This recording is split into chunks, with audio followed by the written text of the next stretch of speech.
If you need to mark a no-show in Calendly, this quick tutorial will walk you through the exact steps so you can update your meeting history properly and keep your scheduling records accurate.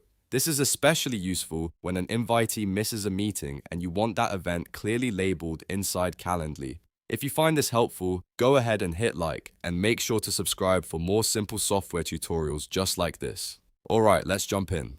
First, log into your Calendly account. Once you're inside, head over to the Meetings section. This is where you can view the meetings connected to your account, including upcoming and past events. After that, open the Past tab so you can see all of the meetings that have already happened. We need the Past Events area because that's where Calendly lets you manage completed meetings and update attendance status. Now, look through the list and find the meeting where the invitee didn't attend. If you have a lot of meetings, take a moment to locate the correct one so you don't mark the wrong event. Once you find it, open the meeting details. This will bring up the full information for that event, including attendee details and the options for managing the meeting record. Inside the meeting details, look for the option that says Mark as No-Show. This is the key step that tells Calendly the invitee was scheduled but did not attend. Click that option and then confirm the action when prompted. Calendly may ask you to verify that you want to apply the change, so just review it and confirm so the no-show status is saved, and that's it. The meeting is now marked as a no-show in Calendly,